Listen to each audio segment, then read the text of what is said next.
Hello and welcome to The Thriller Zone. I'm your host, David Temple. Or should I say, I'm ordinarily your host, David Temple. Because on today's show, I'm turning the tables and starting a new feature. I just thought it'd be kind of cool, called Ask the Host. And my very first guest host is Kristen Tsetsi, acclaimed author, as you will see in just a couple of minutes. I just thought it'd be neat. I'm always doing all the asking. I thought it'd be cool to turn the tables. So, how about you and I get into the Thriller Zone? This is going to be so much fun. I wanted to make sure I started out of the gate by not I didn't want to come across like self-serving and like that. But I just thought it would be neat. I spend my entire day or week researching and so forth and so on, and What is that? That looks like a Guinness or something. Oh, from your lips to God, that is a double espresso, double Americano. Okay, in a glass. Yeah, the reason I like this glass is that it's insulated. It's insulated. I have one of those. We bought this really nice coffee machine. I mean, ridiculously nice because we drink so much coffee and we're trying to give up other things.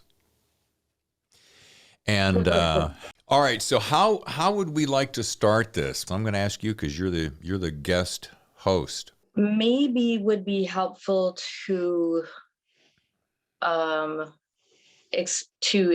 out there why I should be interviewing you, like why I'm someone, not just someone you pulled off the street or something. Right. So, folks, welcome to the Thriller Zone. With me today is Kristen Tsetsi, and Kris was on a earlier show. And I was so impressed with not only her writing ability, but her interviewing ability and the way she listens and the way she thinks. And so I thought I had this idea for a show an episode called Ask the Host, because I'm always asking all the questions. And I just thought, it'd be kind of cool if somebody asked me a few questions. And I thought of Kris because I don't know. It's just something that Kris, I'm talking as though you're not here. You're right there. Hi, Kris. Hi, I'm right here. All the way across the country, but right here. Yeah.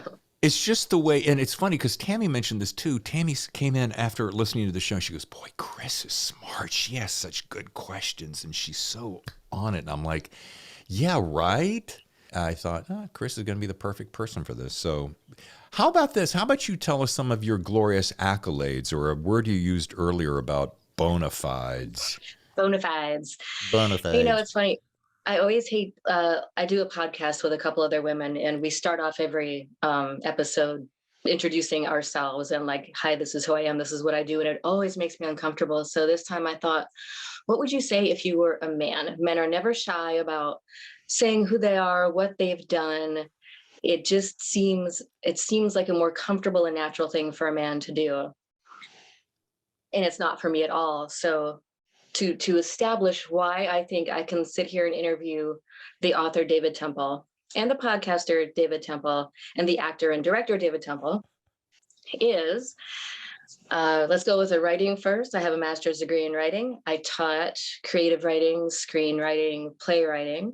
I was an adjunct English professor, so there's that stuff. Wow. I have 3 books, the first of which is included in a war fiction text, a text that studies war fiction, war movies, stuff like that.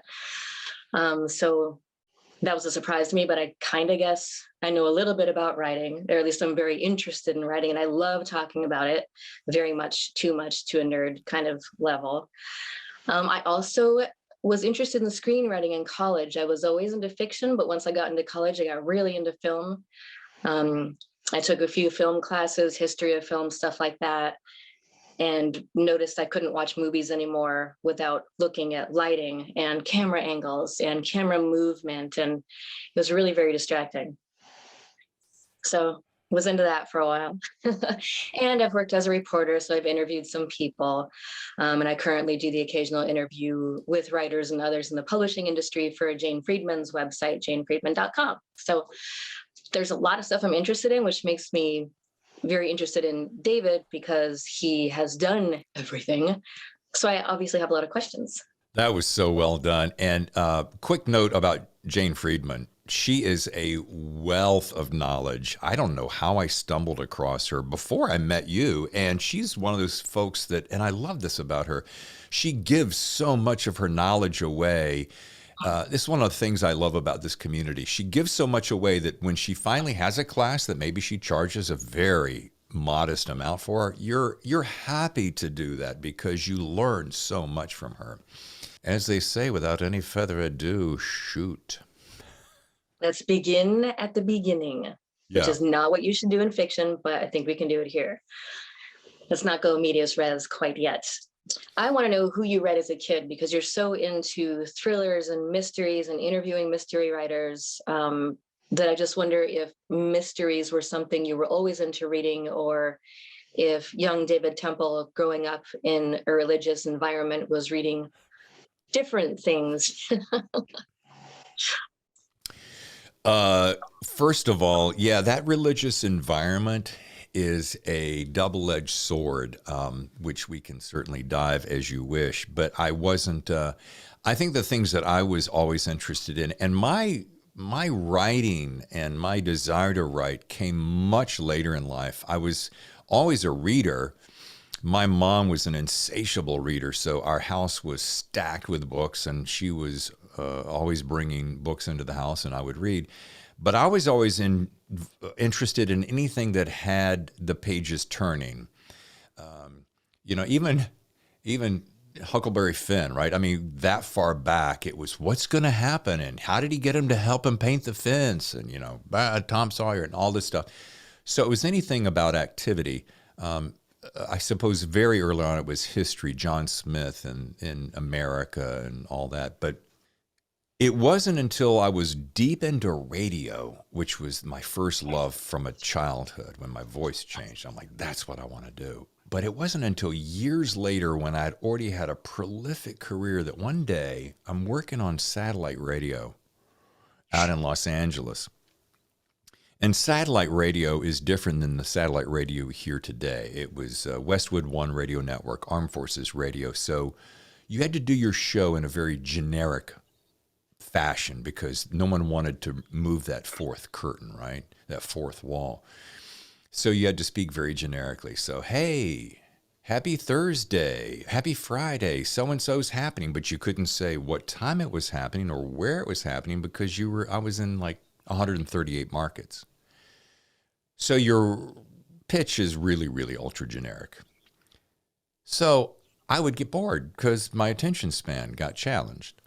So I'd run down the hall, pick up my one of the secretaries, IBM Selectric, haul it down to the studio, and in between long sets, I would just sit there and bang out short stories because things would pop into my head, and I would just, bang out half a dozen pages and set it aside and go, I'll see what happens later.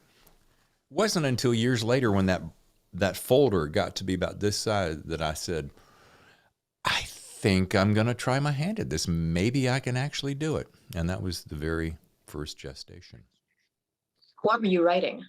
It could have been anything from a passing idea, literally, like I have friends who will sit around and, after a couple of cocktails, they'll say, okay, here you go. Here's 10 words, have nothing to do with anything. String them together in a story. And that's my idea of having fun. And I would sit there. Oh my God, that's totally fun. Yeah. And I would just sit there and rattle off this story on the top of my head, incorporating those 10 words. And I'm like, how long does it have to be? Well, it has to be at least 100 words. Okay. And that's kind of how it started. So it'd be a random idea. Or I would, we'd have newspapers in the studio and I would see a headline. I'm like, what if instead of that happening to that guy in that situation, what if it was this situation and it was a woman and it was more tragic? I would just start talking. Just anything to keep the juices going. You did, in fact, have an interview with your wife in 2021. I think it might have been June or so. I know it was a J month. I listened to it this morning. And I enjoyed it. And one of the things you said in there is that someone had told you, that there's this thing that goes around in the writing community. People are told to write what they know. And you used to think that was bunk because, well, whatever, I like the exploration of learning what I don't know. I like the, finding out new things and learning new stuff. But then after a series of conversations with different people, you got around to, I don't know if you're still working on this project, but there was an upcoming project that was centered maybe around a radio studio. And that was something you knew. And then you discovered, hey, it is kind of cool to write what you know. And I wonder if I agree with write what you know, because I think people disagree with it because it's misunderstood. They think, well, if I can't write what I know, then how am I supposed to write about outer space? How can you write, speculative fiction or dystopian fiction if you're writing what you know? But I don't think that's what it means. I think it means take something you know well enough to be able to explore it on a level more intimately than anybody else could, and where you can really have some insight into it and be honest about it with all of its dirtiness and all of its funniness. And I just wondered, in writing this project, if you're still doing it, and I hope you are, what the difference was to you, if you noticed a difference in writing this thing that you know very well as compared to writing about people who had jobs you've never had, like forensic psychologist or autopsy guy. You make a really good point. This thing about writing what you know, and I do, and correct me if I'm wrong, because I don't remember all of that conversation, only because there's been so many conversations since then. Did I reference meeting a producer in Hollywood and I was pitching a story at Thriller Fest? Yes, and he said, "Have you ever done this job? No. Have you ever been a cop? No. Have you ever done anything in police work? No." Well, then you don't know what you're talking about in a way, like, or other people are already doing it. And he's like, what do you do? What have you done? Write that. I was pitching The Poser, which was originally Seduction at Daybreak, and it was Tony Eldridge who did the series The Equalizer. And he went through that whole litany of, so you've written, well, no. And it frustrated me because I'm like, and there's 2 points I want to walk away with. One of them is, if you're a writer, part of the beauty of it is that you're just making shit up. And that's what I like about it, right? And he said, well, let me ask you real quick, Dave, what did you do? I'm like, well, in 25 years of radio, morning shows all over the country. He goes, why don't you write about that? I'm like, who wants to hear that? He goes, I would. I'd buy that right now. And that floored me. And I came home and I told my wife, and I think she may have even said, I think I've kind of mentioned that before. So to your second point, she's brilliant. I did start it, and since I'm on your couch, Dr. Kris, it's interesting because as I'm writing, I have been developing the story. As I've been writing it, I'm reliving so many stories that I experienced in my 25-year career. And one particular one, should I give this away? It'll be really interesting for you. There's a guy I worked for who I did not like, and I like everybody, but this guy was a Class A, not nice guy. He made my life miserable instantly. And I wasn't used to that. I mean, I'd had some really good success, and I knew what I was doing. I mean, I hadn't gotten to where I did without knowing it. And I had actually taken a gig in a small town where my family was, just for kicks and giggles, and was doing really well. But he said, I don't really like you, and I don't think you're going to last very long. And I had the arrogance at the time to go, well, give it your best shot. And 2 weeks later, he fired me. So that didn't end well, but it made me want to create a scenario about him in my head, and that is part of the story. And when do you have, I think this is a question everyone hates, but do you have a idea of when we will be able to access this story? Okay, now here's where it gets complicated, and I'm telling you this because you're going to appreciate this. So when COVID was in the middle of craziness, I had started this other story that I really, really like. It was about this douchebag president and who was corrupt and so forth and so on. And I'm 15, 20 chapters in, and it's some of my favorite stuff I've written. However, I kind of pushed it aside, and the podcast took over everything. So I just set it on the burner. Well, so when I came to that realization that I needed to go back and do this radio idea, I'm like, well, what if I blended the two together? And that's where I am now, trying to figure that out. So I'm not avoiding your question. I'm just saying I'm not really sure. I had hoped at one time to have this ready to pitch at Thriller Fest coming up in May in New York. That's not going to happen. But by the end of the year is my goal. You are in a Hollywood state. You have been there for a while. You have directed a movie, filmed it, acted in it, and then you have a couple other ones after that. Why not write a screenplay and pitch that to someone who you might know? That's a superb question. And I think because screenplay writing is uber specific. I lived in LA 3 different times, and you, in my opinion, you have to be kind of in a circle or have a substantial track record or know someone who, to really kind of make it. Because screenplays, that's a tough business. And let me tell you why I turned my first book I ever wrote into a screenplay is because I thought, okay, well, if I raise the money and I direct it and produce it, then guess what? I get to hire anybody I want, including myself. So it's a control thing. I'm like, okay, well, I'm going to go raise all the money, so I'm going to do one of my stories. And it was a toss-up between a horror comedy called Trailer Trash Vampires and then the one that I did, which is a faith-based story. That's a long way around saying that's a great idea, and I think that would be. I love writing screenplays. It's a fascinating method of creation, but boy, selling them it's just so tough. And you're talking specifically about this particular, we'll call it the radio guy idea. Is that what yeah. Yeah, sure. Since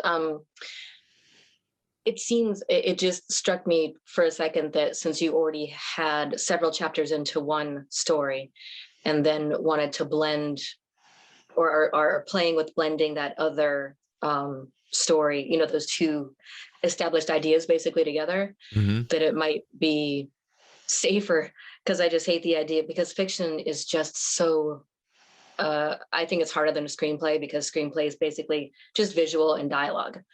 I'm not saying it's easy. I'm saying it's less time consuming than a novel. And the interweaving of stuff into a novel is just so time consuming that it seems like even if as a outline to see if it works to write the screenplay with those two ideas blended together and, just kind of knock that out and see how it goes.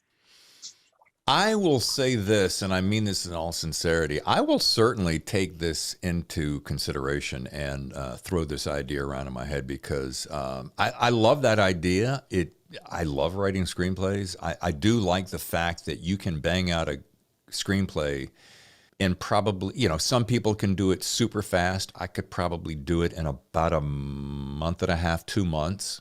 Versus a novel. I mean, The Poser took me 2 years. Imposter took me another probably year. So yeah, there's a little piece of me that goes, it would be expeditious, that's for sure. And I'm trying to think, you kind of got to have somebody, you got to have a connection, an inroad into Hollywood and say, hey, Kris, I notice that you're at Warner Brothers now, you know anybody I could push this around to? But here's the other thing here, and see if you get this.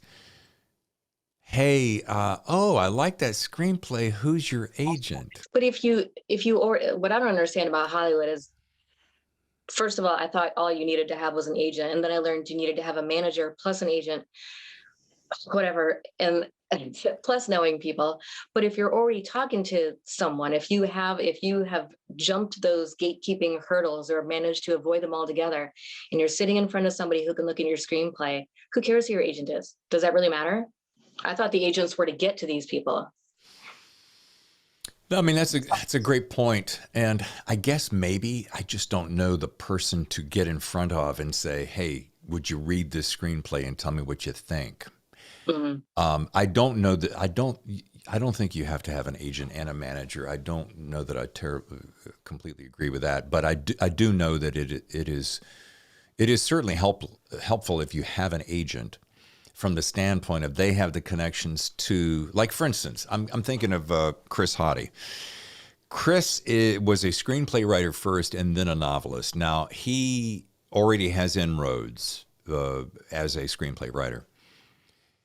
He could, for instance, using him as an example, he could take one of his books, Storm Rising, which is the latest, and say, I think I'm going to adapt this to screenplay, and probably turn around and get it into the hands of someone because he has built that relationship. He's in LA and he has those inroads and he has an agent. You know how you can't just go on to fill in the blank website and say, hey, author person, I have an idea for a story. What do you think? They won't take it. They won't listen to it because of these infringements. And, they'll, what if somebody thinks that, you're going to sue me because I stole your idea? So, Okay.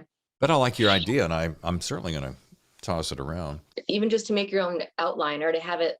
There was a novel I was working on that started as a screenplay. And I hadn't done that before.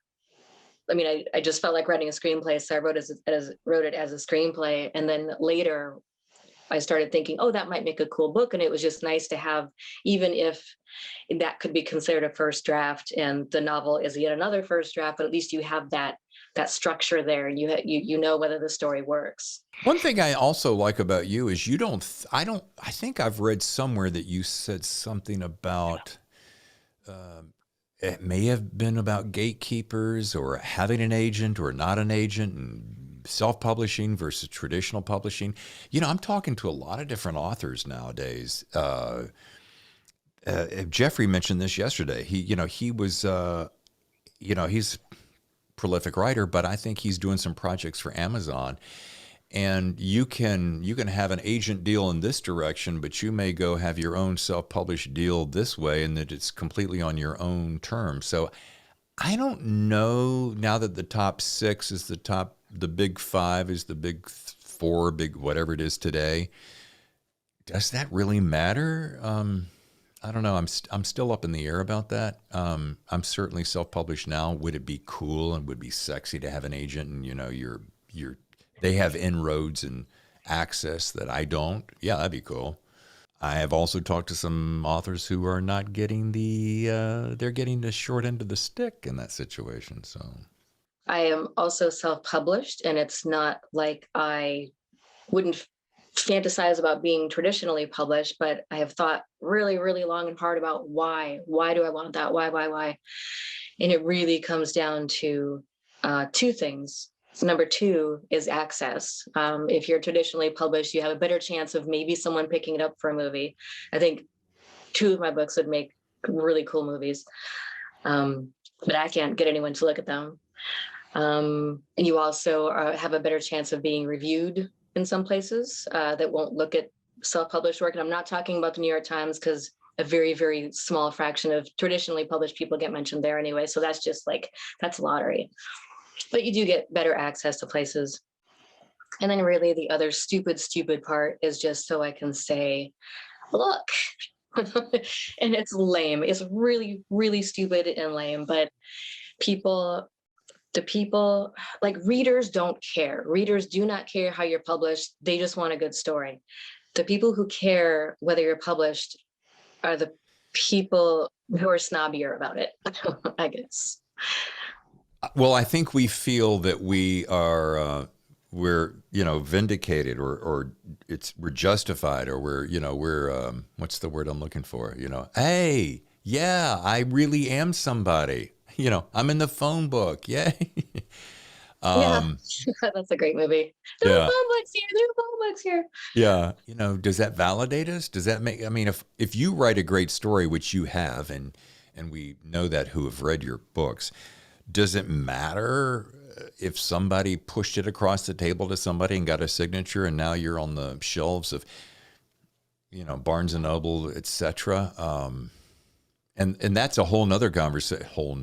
Boy, who came up with that? That's a whole other conversation. That when you walk into a Barnes and Noble, sometimes I say to myself, I'm not going to that store, and I love bookstores, but I'm like, oh, because you face it and you go, too much competition. How can I ever make it in this? Conversely, you just don't know who's going to like what, when, or where. It's not like every book that is traditionally published is better than your book. You know what I mean? Mm-hmm. That someone doesn't get traditionally published, like Andy Weir, his book was self-published. So the fact that it ended up traditionally published doesn't automatically make the writing better. It doesn't change the book at all. All it does is stamp it, with some kind of approval. But there are a lot. Snooki had a book published by a major press. Trump had a book published by a major press. Being published by a traditional publisher doesn't necessarily mean the writing is exceptional, is all I'm saying. There are, of course, exceptional writers in there, but one doesn't automatically mean the other. I'm staring, Kris, at a stack of books that literally comes up to right here, this against the wall, of the people that I've spoken to since we launched this show in June. And there is a lot of fantastic talent out there.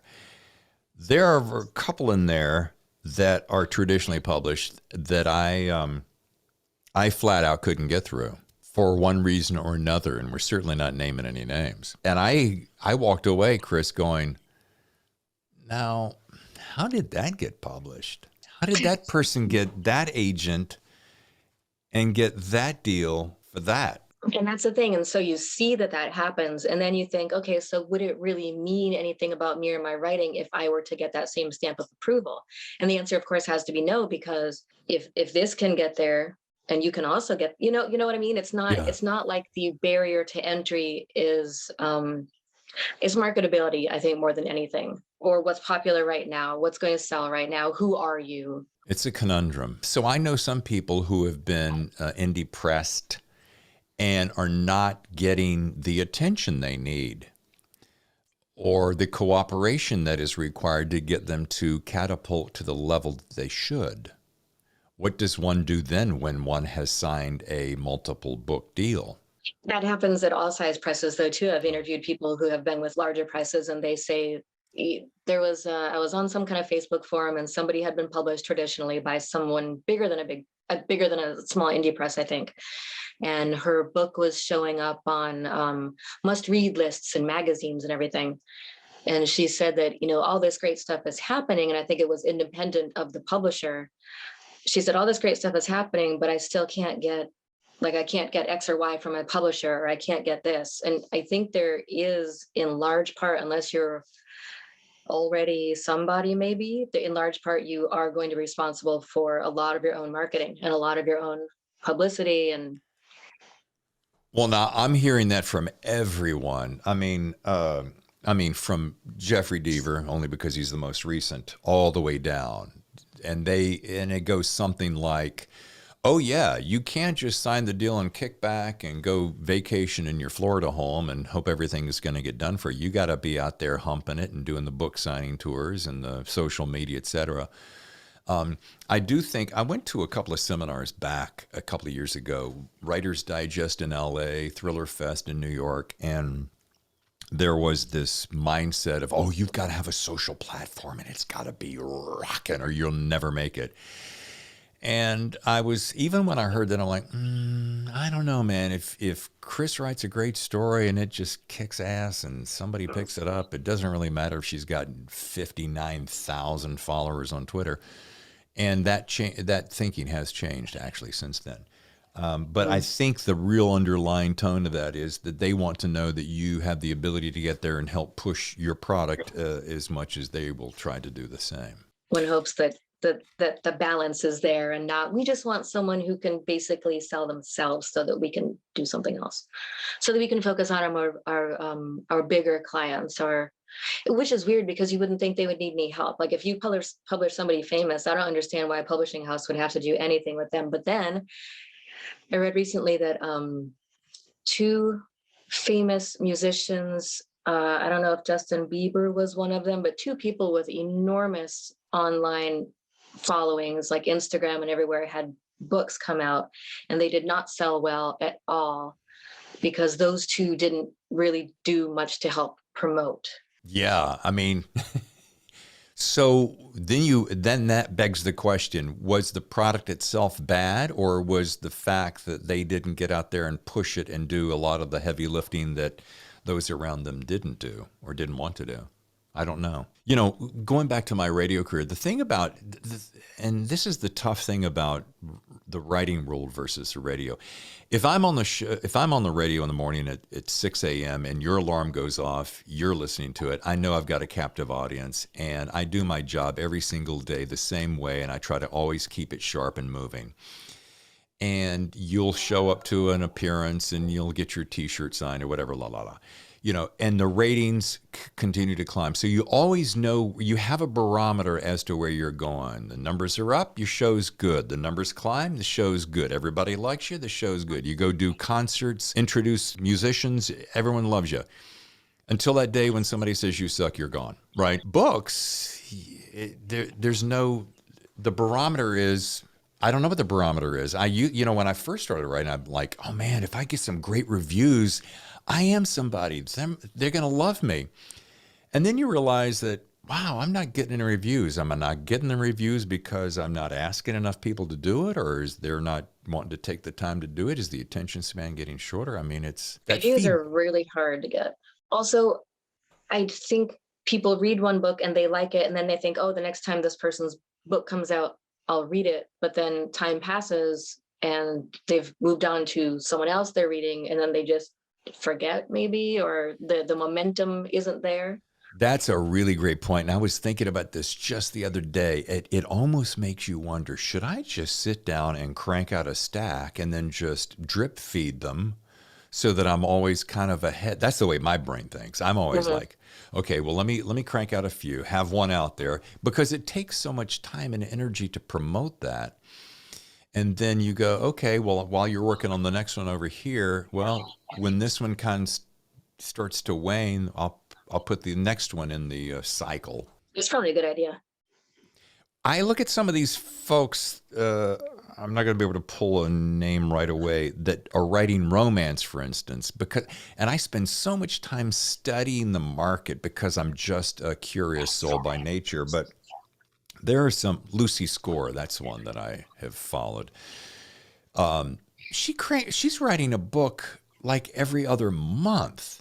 That's a prolific amount of material to get out there, and her book sales are doing super good. I'm like, how does that even happen? I don't know. I'm on the couch again. Speaking of writing, one of the questions I wanted to ask you, because we're talking about all the writers that are out there, and you mentioned not wanting to hang out at Barnes and Noble because the competition is just overwhelming. You said in the interview with your wife that part of the increasing competition is due to more and more people thinking they can write, and more people having access to self-publishing, and like there's just more stuff out there to choose from, which does create this bigger competition pool. And that made me think of a comment I saw on a website like Vocal or Medium. Somebody was praising someone's writing and saying, oh, this person's writing is just fantastic. You have to read her stories. And someone commented, I don't know why there should be such an emphasis on writing. What about innovativeness of story? And what about the story? Which made me also think of a person in a writer's group I used to be part of online who told a really good story, but the writing was like the technical writing was not as good as the story. So I wonder, what is your opinion of what should be more important, if there is a thing that should be more important, just the story, and remove the need for the word use to be good, or the sentences to flow, or characters to be complex? How important is writing in writing? Or, writing versus story. How do they weigh for you? That's a really interesting question. And I'm thinking back, and again, without mentioning names, Tammy is a great person for if I put a book in her hand and I say, I really enjoyed this book. Or maybe I said, tell me what you think about this book. So maybe I don't color it at all and I say, here's the book, read it and tell me what you think. She has a really interesting way of going, you know what? And this is to your point, Kris. It's a good story. It was intriguing, but the style was awkward and it kept taking me out of the story. But the story itself had just enough a hook that it pulled me in and took me along for the ride. And in the end, I enjoyed the story. But okay, great, cool. Would you read them again? I don't know, because again, it was either an awkward or the writing just wasn't all that fantastic. And this is coming from someone who read everything Ken Follett ever wrote, so that gives you an idea of the caliber of material. I'm personally more intrigued by a great story and something that I haven't seen before, or I haven't seen it done quite that way. I will let a lot of the other go. So I'm really intrigued by a unique story. And here's one I'm thinking of. The Chain by Adrian McKenty. Did you read that? Okay. Do you remember growing up, and I'm a little bit older than you, chain letters? Yeah. Do you remember? Okay. So he took the premise of the chain letter and crafted it around a parent's worst nightmare. That's all I'm going to say. And so you're ripping through that book. It's really a good book. If he had degrees in writing, I don't care. If he went to such and such a school, I don't care. Does he have a master's degree in creative? I don't care. None of that matters to me. I just want to find a story, escape into a world I haven't been before, and enjoy the ride. No, that makes sense. I was thinking about the interesting connection between a degree or not, or an education in so-called education in writing, and whether that means anyone is any good at writing.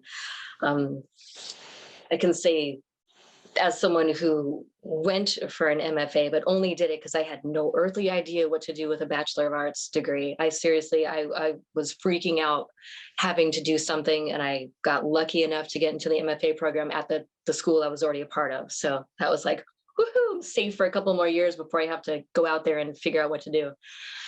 Yeah, I don't think MFAs teach anybody anything. I think it doesn't teach you anything that maybe you couldn't learn from a writing group outside of a school. I think the value of an MFA program is you're with other people who are focused on writing, you're trading your work, you're critiquing the work, and in critiquing, you learn how to look at your own stuff more critically.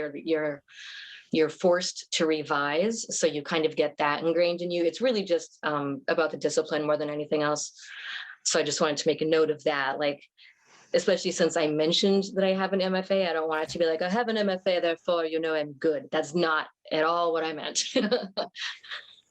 Well, I have interviewed two gentlemen recently.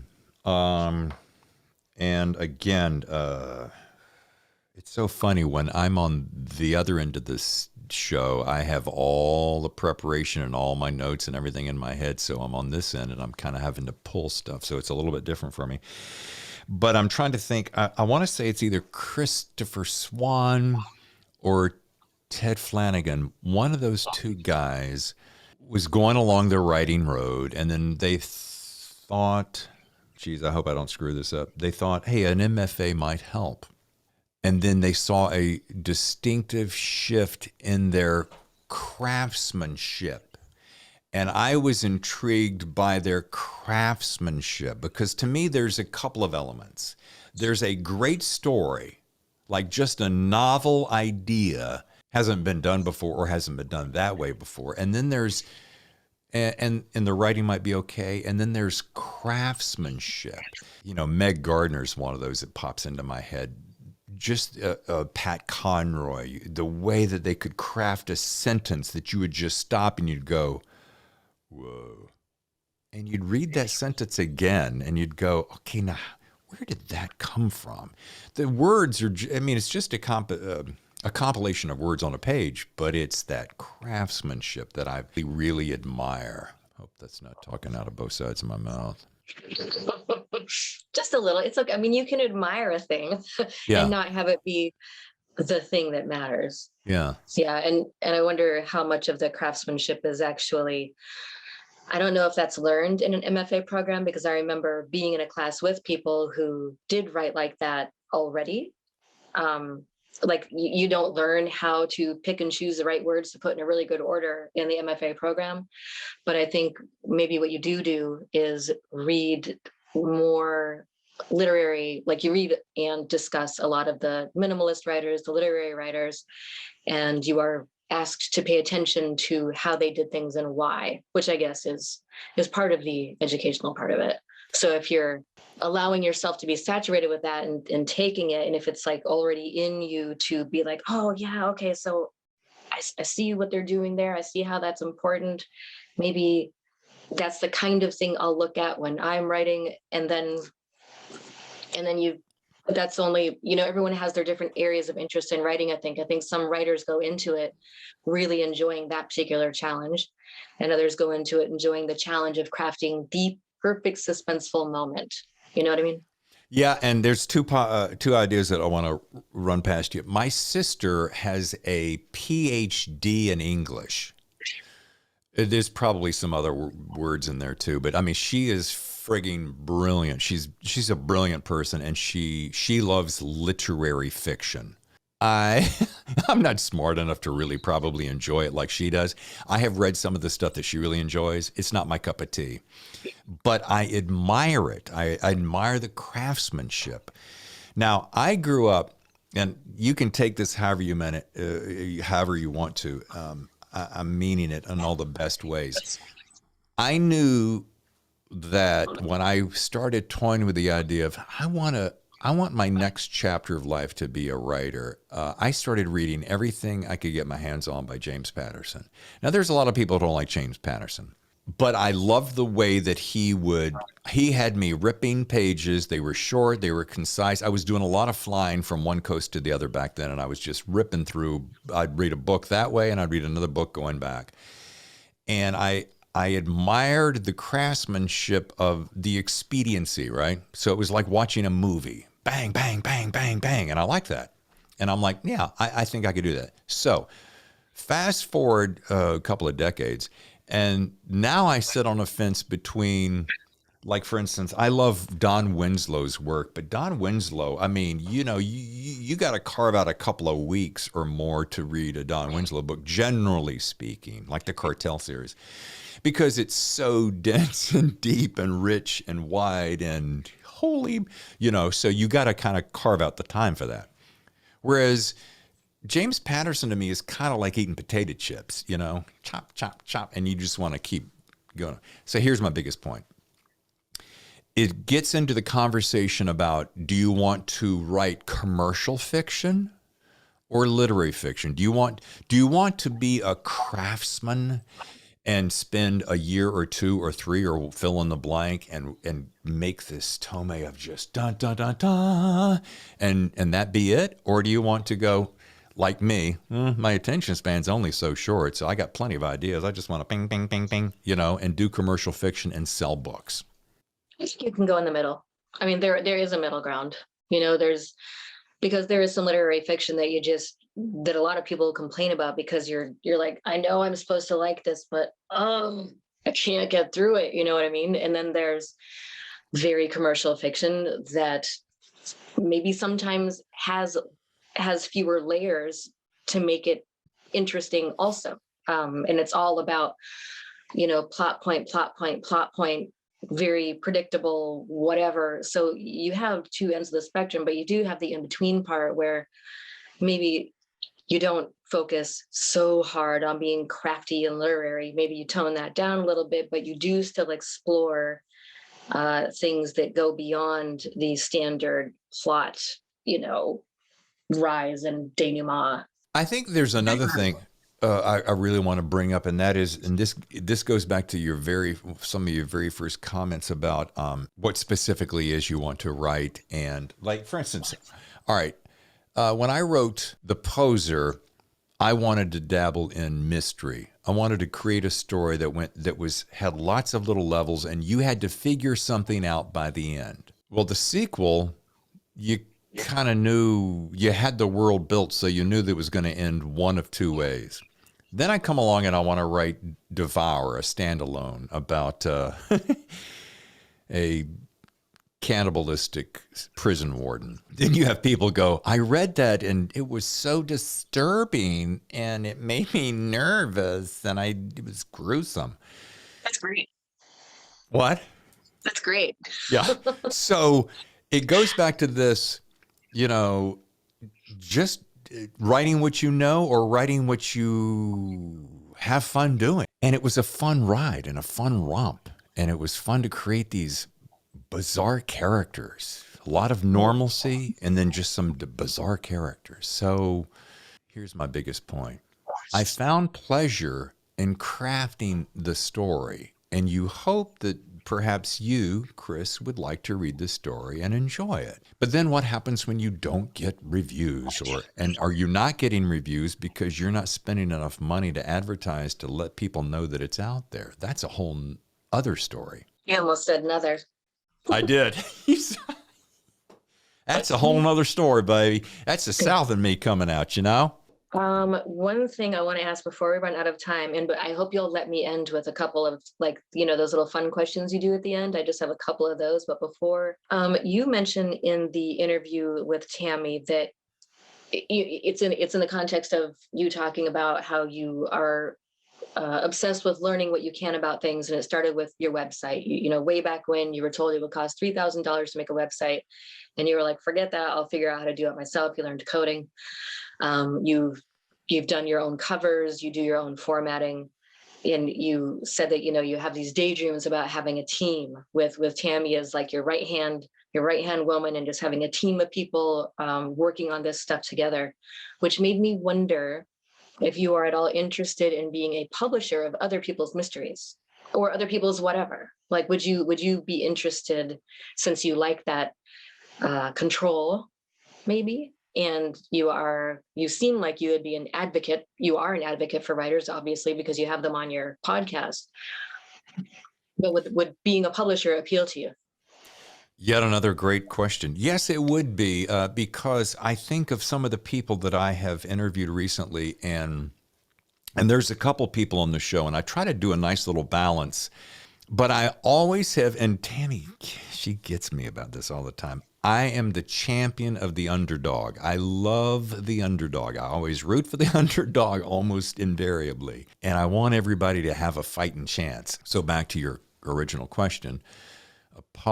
Being in a publishing situation would be cool because I know how the machine works now. I know talent when I see it. Does that answer your question? I think the answer is sure. Theoretically, that would be interesting, but nah.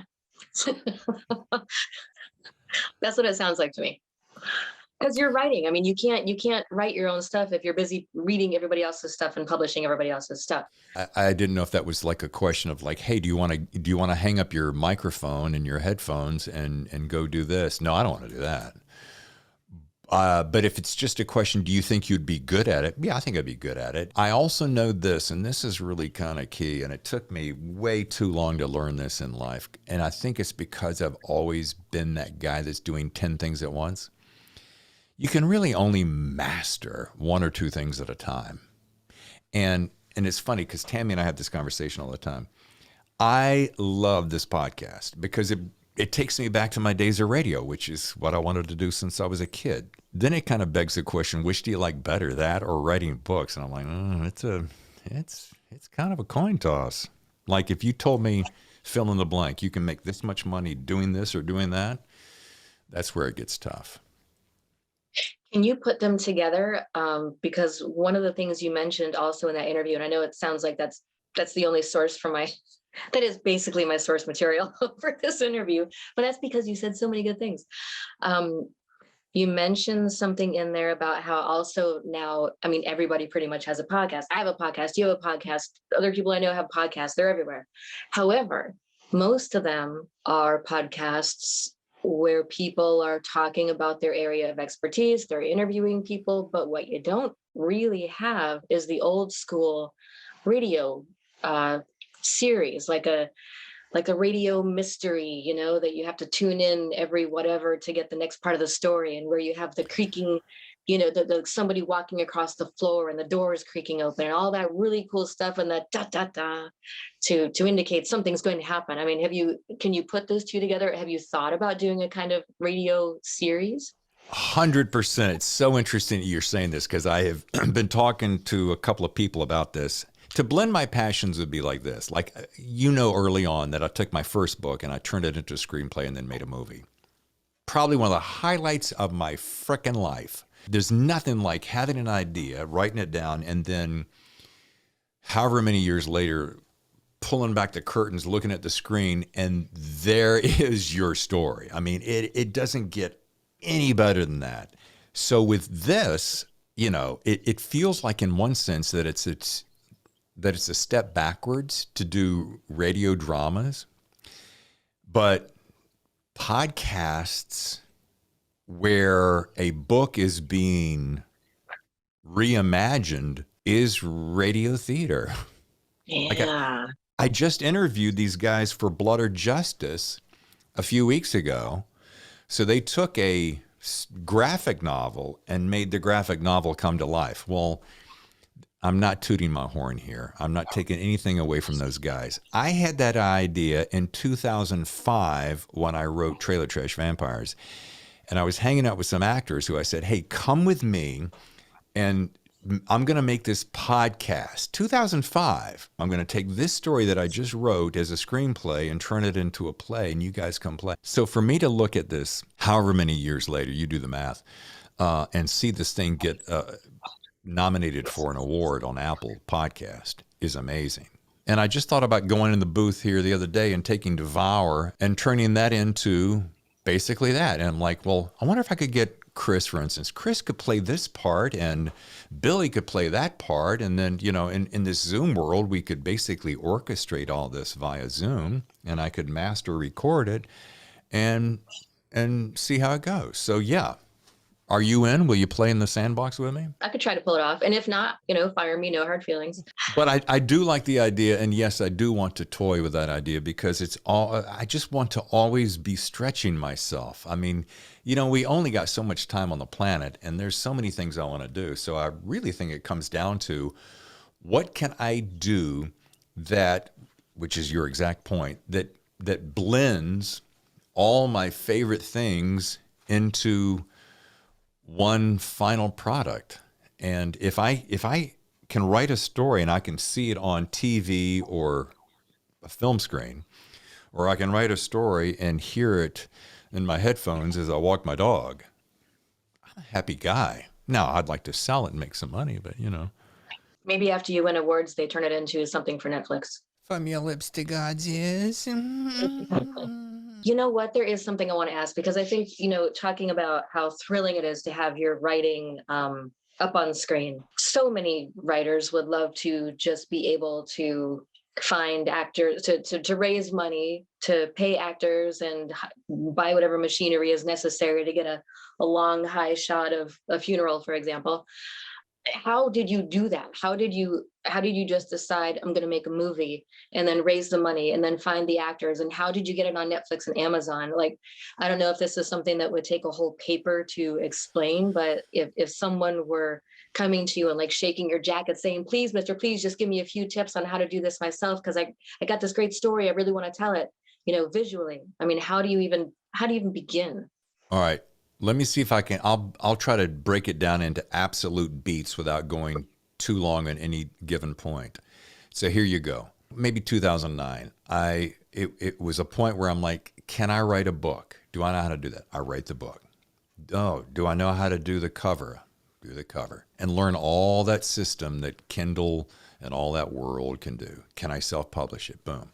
By the way, side note, while time is transpiring, I'm writing and crafting little short films that I'm doing with a bunch of my pals in the backyard in Charlotte, North Carolina, who are, they've all got other jobs and or they're actors. And we're all just having fun. We're just creating shit because it's fun, right? I sit down one day and I go, I wonder if I could write a screenplay. So I sit down and turn that into a screenplay. So a few years go by and a buddy of mine who is also dabbling in this world, but he wants to be a cinematographer. He wants to shoot the camera and get the image. And he said, let's do a project together. You've been doing all these shorts. I said, okay, well, what do you want to do? I've got 2 projects I want to do. If we're going to do something and I'm going to be doing a lot of the heavy lifting, I want to do one of my projects. There you did. He said, how about that one? I said, great. Discovering Grace was the book. I said, great, let's do that one.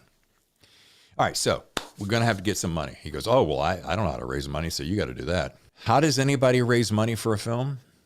You ask somebody who has a lot of money, who has money to spare. And that can take anywhere from a day to a year.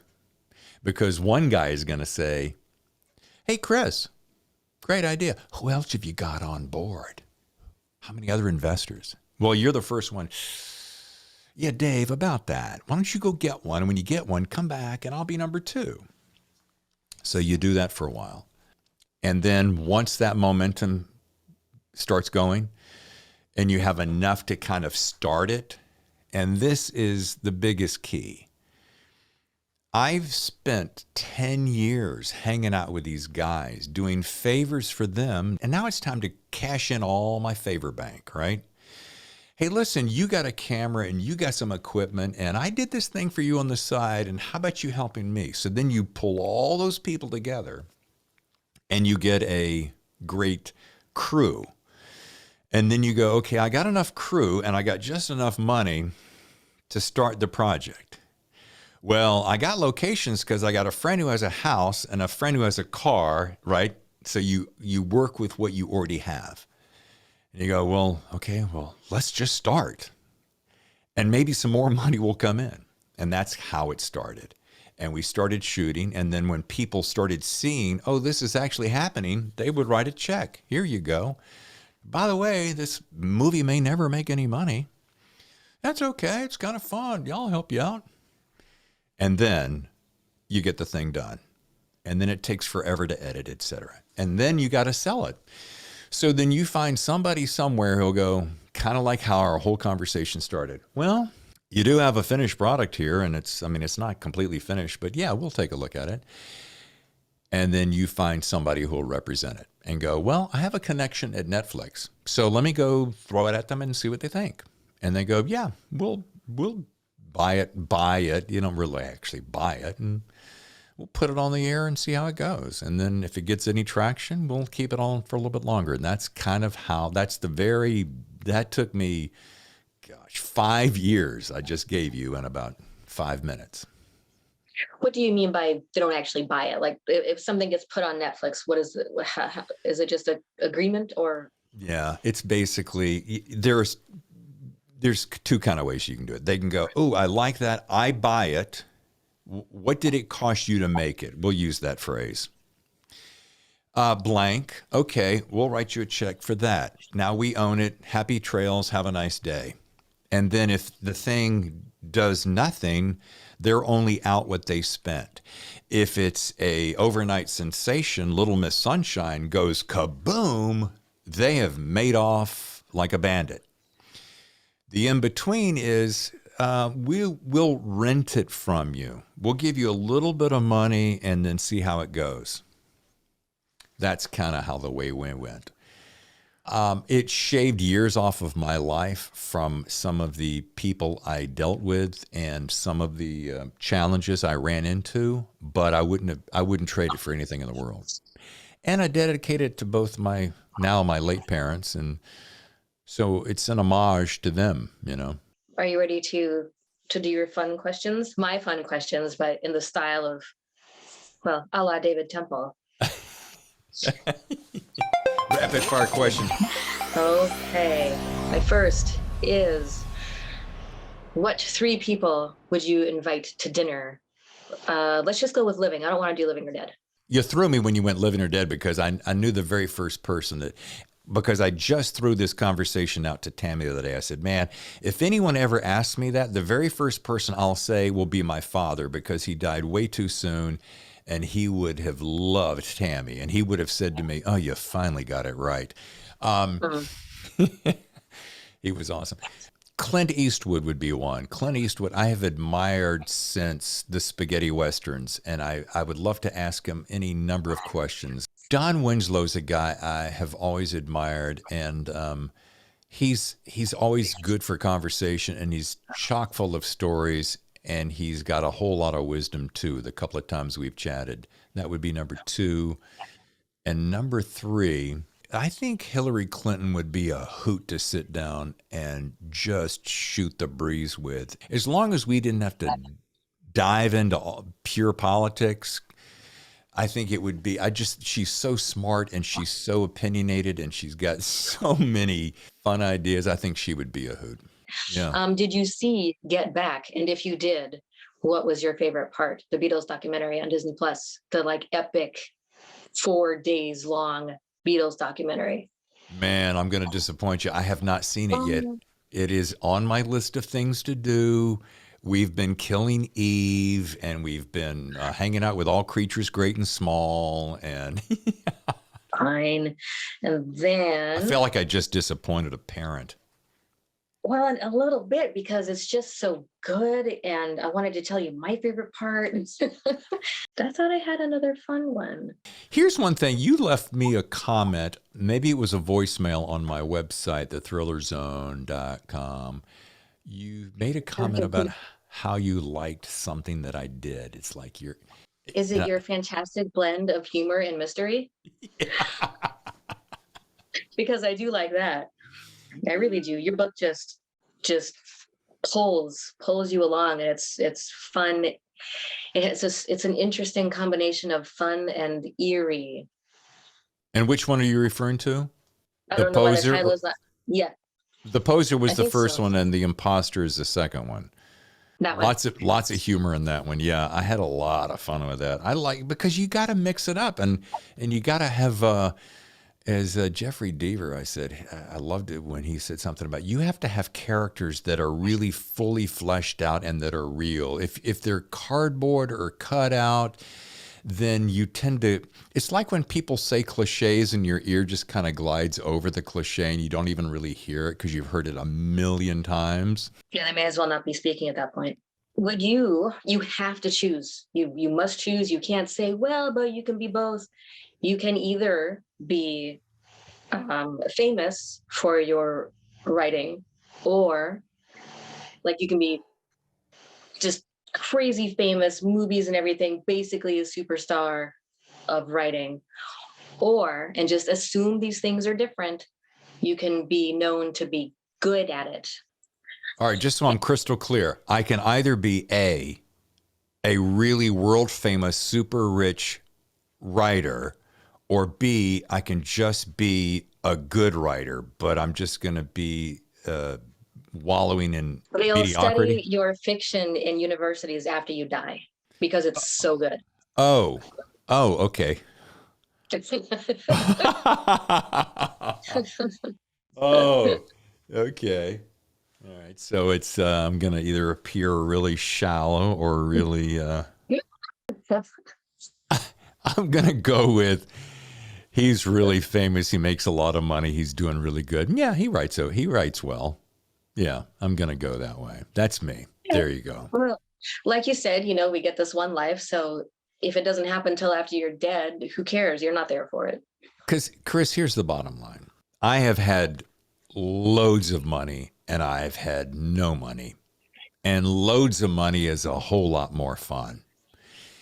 But it's the loads of money that gives you the freedom that I like more than anything else. I don't have to have lots of cars and lots of homes and all that stuff. And I've been around that.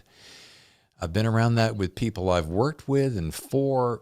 And that is not as impressive to me as going, I love to give stuff away, and I'd love to be able to just give oodles of cash away and do things for people. without them knowing it. And I'd also like to be able to just know that I don't have to worry about anything. That's about, and I want to be able to craft some stuff along the way. But I want you to like it. If I'm crafting stuff and you don't like it, well, that's no fun either. But that's not what you asked. No, but I get what you're saying. Yeah. And also, if you are that famous for your writing, then you're writing something people want, like really, really want to read and enjoy reading, and that's what matters.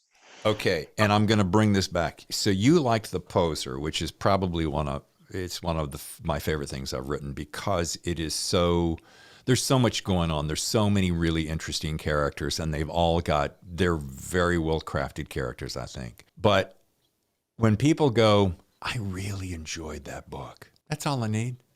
I'm happy. I'm happy right there. This has been fun. It has been very fun. Thank you for agreeing to do it. Thank you for answering all my questions. Did you think I wouldn't? I didn't know. I'm trying to think if there's anything here that I didn't ask, and there is one, but I don't. Ask it. People will say that you can get to know a writer through their fiction, even if, because writers will always be, say, no, it's fiction. There's nothing of me in there. These characters are all made up, but there's still a perspective that the writer is putting into the story. There are still personalities that come from somewhere. So my question would be, what would someone likely learn from you? What do you accidentally put into your fiction that is very you? Okay. It's a coin with two sides. On The Poser, for instance, I wanted the reader to enjoy my maybe obtuse, but certainly obscure sense of humor,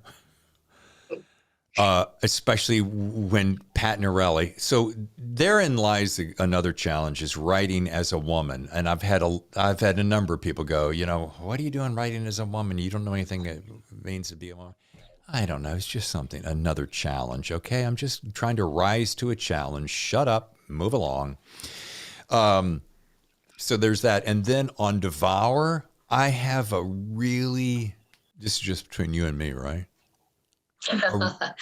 A really twisted dark side. I mean, there is a part of me that probably somewhere could be a serial killer. Maybe. Like Dexter or like BTK? Except Dexter was fake. So let's find another fake serial killer. BTK is way too scary. So Dexter, like doing it for the good of all mankind, or just people anger me and I think they should die? No, I would like to do it for all mankind. That's why I loved Dexter, because it was a murderous Robin Hood. Now, I don't think I have the stomach to do some of the things that I portrayed in Devour, but I certainly enjoyed creating that world. Now, I don't know what that means, Doctor. What do you think? Oh, you haven't read it yet. You'll have to read it. No, I really have to read Devour. I must read about a cannibalistic prison warden. Yeah, and here's the funny thing. I do try to have a heart through everything. There is a good thread through every story. Even in the darkness, there is a thread of good. Maybe the imposter. I mean, that guy was not good. But I mean, come on, isn't it fun to just create those worlds that you're like, well, I would never really live in that world, would I? Yes, it's all the fun of being a writer. Or would I?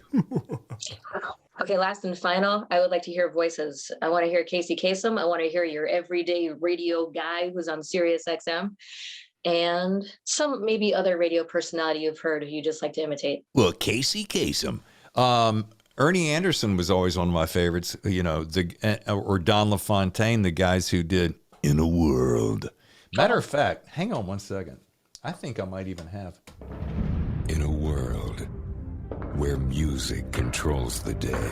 Mix 92.5. Rank your pie hole. And give your neighbors a reason to move. New Rock 107. If it's true and radio makes your brain work better, then we got enough music to make you a freaking genius.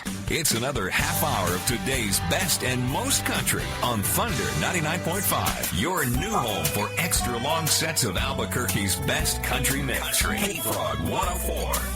Ribbit. Blah, blah, blah, blah, blah, blah, blah, blah, blah, blah. Talk 1120. 50,000 watts of talk, issues, news, sports, and sometimes the old-fashioned bitchin', moaning, and complaining. Roanoke's hit music station, K92. The Bay Area's home for 12 hits in a row. K101, San Francisco. You found us. A different kind of radio station. If I were you, I would do like 3 voiceover projects for national spots, make a nice big salary, and man, I mean, it would be so cool to just be a voice actor in demand. Are you a voice actor in demand?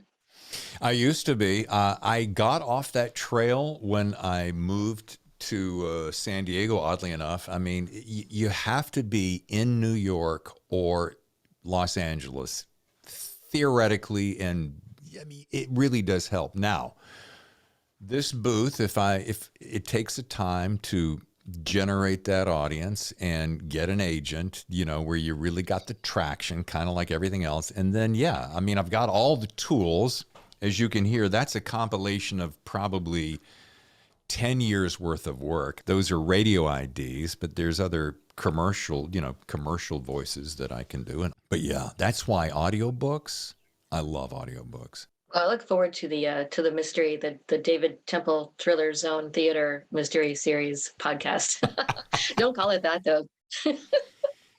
Again, it goes back to this right here is the culmination of all my favorite things: talking to people, using my God-given talents, knowing technology, telling stories. I mean, it just doesn't get any better than this. The problem is the passion of all of this has swollen almost beyond the writing in one sense. So every day I'm just kind of like, oh, what will I focus on today? You know? I have nothing else for you. That's it? That's it. Those are all my questions. Well, can you give me a sign off? Will you do the official sign off for me? And I'll just kind of, yeah, ooh, a little pressure there on you. I'm gonna step back here. This has been the Thriller Zone interview with Thriller Zone creator David Temple. I hope you enjoyed it. We both do. And thank you so much for listening and or watching. Visit thethrillerzone.com. I didn't know if the was in there. It is, and I'm going to add a little question mark on the end when I put that on the scroll on the bottom of the page. Dot. Oh, thank you so much for doing this. This was awesome. Thank you. It was fun. Thank you, Kris. That was a lot of fun, and it did feel a little bit different being on this side of the microphone. Anyway, I appreciate you taking the time out of your busy writing schedule to hang out with me and be the host on The Thriller Zone. I'm David Temple. I'll see you next time on another episode of The Thriller Zone.